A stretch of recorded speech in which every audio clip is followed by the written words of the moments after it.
हमेशा जुडिशरी को क्रिटिसाइज करना भी सही नहीं है। जुडिशरी कभी-कभी अच्छे काम भी करती है। तो सुप्रीम कोर्ट में ना एक केस चल रहा है। केस चीफ इलेक्शन कमिश्नर और बाकी इलेक्शन कमिश्नर्स की अपॉइंटमेंट को लेकर है। तो इस केस में सुप्रीम कोर्ट ने एक अच्छा काम किया है। अच्छा काम क्या है, मैं लास्ट में बताऊंगा, लेकिन पहले बताता हूँ केस किस बारे में। तो साल 2023 में मार्च के महीने में सुप्रीम कोर्ट के 5 जजेस के बेंच ने कहा था कि जो भी आप इलेक्शन कमिश्नर्स और चीफ इलेक्शन कमिश्नर्स की अपॉइंटमेंट करेंगे भारत में, तो उसमें ना आप 3 मेंबर्स की सिलेक्शन कमेटी रखो टू रिकमेंड नेम्स। इनमें 3 मेंबर्स होंगे chief justice of India, prime minister और leader of opposition in the Lok Sabha. अब इस जजमेंट के कुछ महीनों बाद दिसंबर 2023 में सरकार एक बिल लेके आती है और एक कानून पास करती है चीफ इलेक्शन कमिश्नर और इलेक्शन कमिश्नर्स की अपॉइंटमेंट के लिए। लेकिन इसकी सिलेक्शन कमेटी में वो जो 3 मेंबर्स हैं, उन 3 मेंबर्स में से चीफ जस्टिस ऑफ इंडिया की जगह वो एक कैबिनेट मिनिस्टर को रख देती है।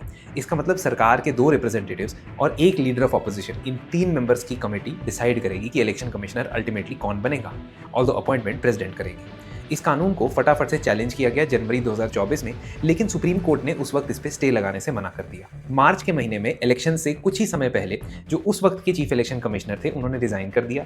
उसके बाद 2 सीट्स खाली हो गई, तो इलेक्शन कमीशन एक 1 मेंबर बॉडी बन के बचा रह गया। सरकार ने इसकी अपॉइंटमेंट्स फटाफट से कर दी और इसी के बाद सुप्रीम कोर्ट के पास ये मामला अर्जेंट हियरिंग के लिए लग गया। ये मामला आगे बढ़ता गया और फाइनली अब इसके अंदर सुप्रीम कोर्ट हियरिंग स्टार्ट कर रहा था। लेकिन प्रॉब्लम एक है इसमें, प्रॉब्लम ये है कि इसमें सवाल ये आ रहा है कि जो चीफ जस्टिस ऑफ इंडिया है, क्या उनको इलेक्शन कमीशन की सिलेक्शन टीम का मेंबर होना चाहिए या नहीं होना चाहिए। तो इस वक्त जो भी चीफ जस्टिस ऑफ इंडिया होगा या फ्यूचर में जो भी चीफ जस्टिस ऑफ इंडिया बनेगा, वो इस केस की हियरिंग में नहीं बैठना चाहिए आइडियली। क्यों?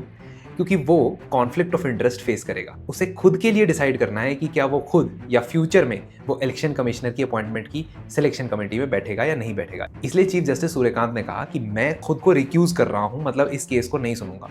और आइडियली ये ऐसे बेंच के पास जाना चाहिए जिसमें कोई भी ऐसा जज नहीं है जो फ्यूचर में चीफ जस्टिस ऑफ इंडिया बन पाएगा। आपको बता दूं, क्योंकि चीफ जस्टिस ऑफ इंडिया जो भी सीनियर मोस्ट जज होगा सुप्रीम कोर्ट का, वही बन सकता है और उनकी अपर एज लिमिट 65 ईयर्स होती है। इसलिए हमें पहले से ही पता होता है कि कुछ जजेस ऐसे हैं सुप्रीम कोर्ट में जो कभी चीफ जस्टिस नहीं बन सकते हैं। अब ये केस ऐसे एक जजेस के बेंच के पास जाएगा। क्या लगता है आपको, ये फैसला सरकार के फेवर में आएगा या नहीं? कमेंट सेक्शन में मुझे जरूर बताएं।